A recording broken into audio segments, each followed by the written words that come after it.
coming from JJ Innovation Girls in the Peach capital of the state, baby. All right, boys and girls, today is Sunday, November the 4th.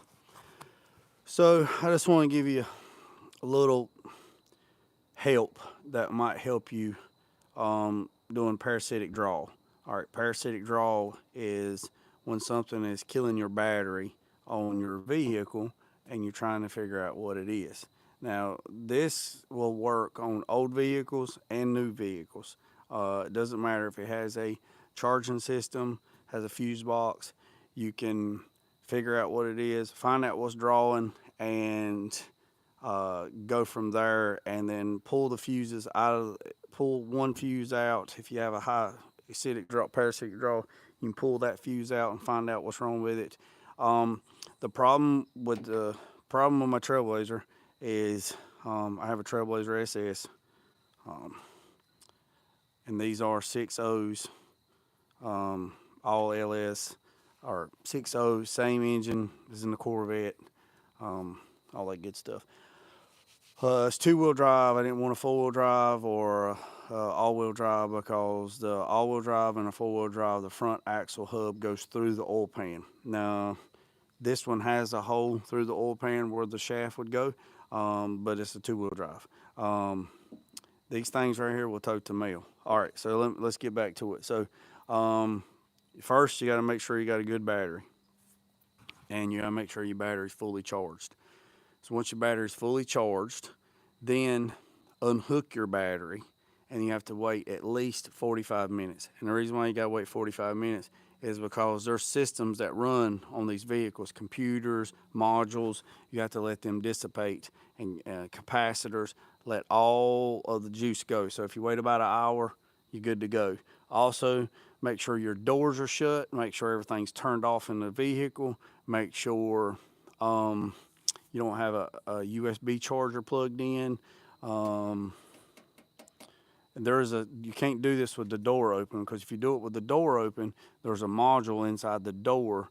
If you leave the door open, make sure you click the clasp in the door so the door thinks that it's shut and you leave the door open. But I'm going to show you the Blazer. It's been unplugged for about an hour, and you unhook the negative side of the battery, and I'll show you. So you unhook the negative side of the battery, and you let it discharge for 45 minutes or to an hour. Don't use the hot side of the battery. Don't use the hot side of the battery, because if you accidentally touch something, you can burn your meter up. You don't have to have a fluke. Any meter that has a fused 10 amp fuse max can use that. All right, so take your lead out here, put it in the amps. Okay, make sure everything's off. Well, I guess this is one good thing you can do is do this. Hold on a second, let's turn this off. Check, make sure your leads are good. Surprised my leads are good. This thing's like 20-some years old. It's been beat. It's been a good one. All right, so we're going to check the leads. All right, so to check the leads, go to ohms. All right, go to ohms. I'm going to turn this on so you can hear. So check your leads, make sure your leads are good. All right, so it says OL. OL means out of limits. All right, so we're going to check it. My leads are good. Okay, now we know our leads are good. All right, turn it back off.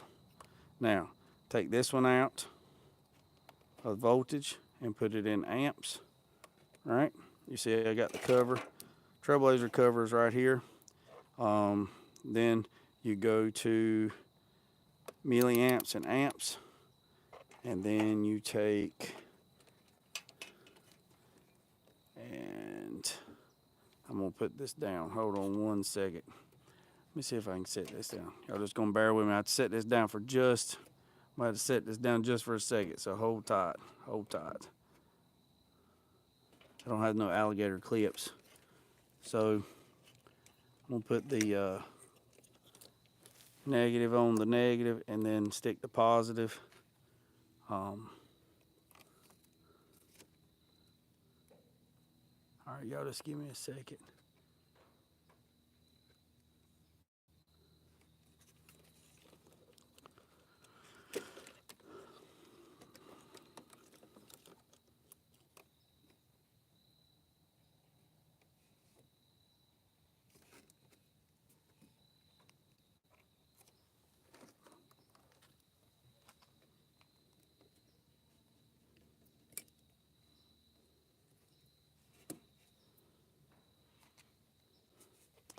All right.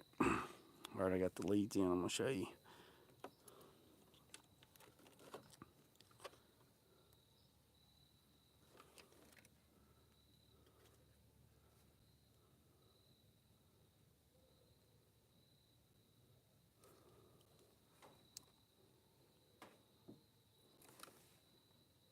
All right, so I got this lead stuck in there, and then going to touch this side of the battery, and you need to have, then when you stick that side in there, you're going to see the milliamps, right?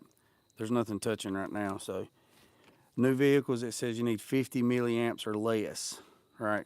It's just grabbing that from whatever, okay? So I'll show you this part. So here we go. So I'm going to take this part of the lead, and I'm going to stick it in there. And you're going to hear a little t, and that little t is the whole current of the vehicle is going through a multimeter, okay? So I got 0.002 milliamps. So I'm way within specs, right? So you need at least 50 milliamps or less, and I have 0.002, okay? So, and by that, I'm hoping that I found my parasitic draw. I didn't do a video in the beginning. The problem was drive the Blazer for a few days, park it. Once I parked it, go back to get in it, it's dead. Jump it off, drive it a few days, park it, dead. So I figured that the alternator was bad. So I had the alternator tested, and the alternator tested out good, but it kept doing the same problem. So I just ordered a new alternator, put a new alternator on it, and been driving it for 2 weeks. Nothing. It's not dying. It's not doing anything.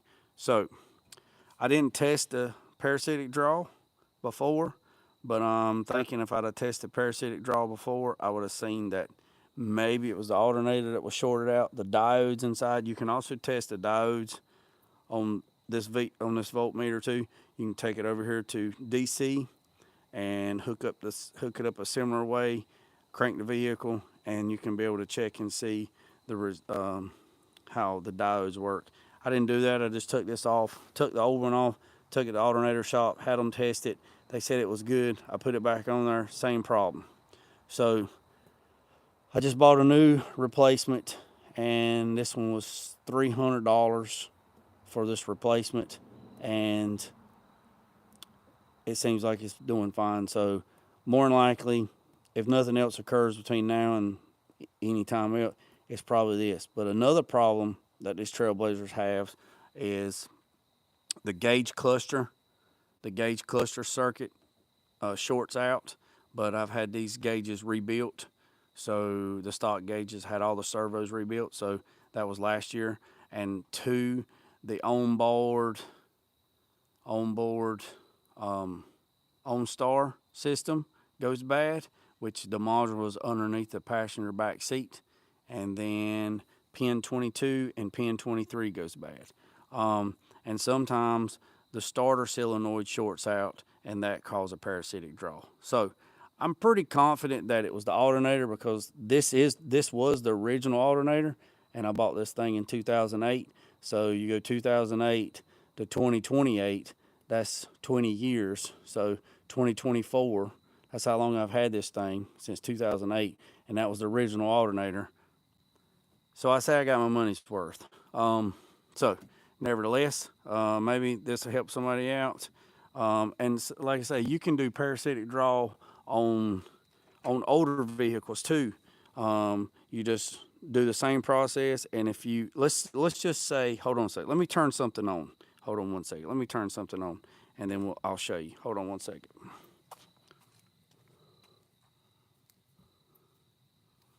All right, I got the headlights turned on. Okay, or the park lights. So I'm gonna show you. Oh yeah, she's pulling. So look. So it's pulling power because the park lights are on, right? So if I'd done this and everything was off and I had this going on and I was trying to figure out what it was, then what I would do is I would just start checking fuses, and I would pull a fuse. I'll pull a fuse and check it. And if it didn't go away, it's not that. You do process of elimination. Now, also got a fuse box in the truck too, and you just pull fuses until it goes back to zero. When it goes to zero, then that circuit's messed up. It could be headlight switch, it could be whatever. So that's how you can try to save you some money without taking it to the dealership. Because I'm going to tell you right now, the dealership charges, I think buddy told me the other day they had went up. I know the Harley Davidson shop, they are $150 an hour. Last time I checked at Chevrolet place, they was $125 an hour. So maybe this will help somebody testing something parasitic draw that they have personally. So if you have, let's say, a 79 Chevrolet pickup truck and something's killing the battery, you can do the same process and you have a whole lot less computer stuff going on. You don't have any computer stuff. Like you said, if you had a bad radio or a bad blower motor or anything, you could find out what it was and trace it and then fix it. So hopefully that helps somebody. So now I'm going to get off here and I'm going to put everything back together and I'm going to wash this bad boy. So I hope this helps somebody out. And if you're in North Carolina, I'm going to go up here so I can get a better signal. If you in the United States, Tuesday is vote day. Vote. I don't care who you vote for. I don't care what you're voting for. Vote. Vote. If you are not, if you are a citizen of the United States, and Tuesday is vote day, vote. That is your right to vote. The way I look at it, I don't care which way you vote, that's your right, But I will say this, if you don't vote, you ain't got no reason to complain about what's going on. So, regardless, make sure you go out and vote. Not only don't vote for just, big elections, vote for your community elections too, your local government. If you live in town, vote for town. County, vote for county. Vote. Because that's how you get stuff to change. And if you don't like somebody, how things are running, vote. And if there's nobody trying to do whatever, then you run for office and get people to vote for you. But anyways, remember what I said, boys and girls, we only live a short period of time. We're only here for a split second. So, be kind to folks. Treat people the way you want to be treated. And remember what I said, boys and girls, I appreciate every single one of you. Hit the subscribe button, hit the comment button, hit the follow button. Let me know what's going on. And remember what I said, don't worry about the man up the road or down the road. Sweep off your own front porch while sweeping off anybody else's. Put God first. Let loose and drag. Peace, of chicken grease. I'm out.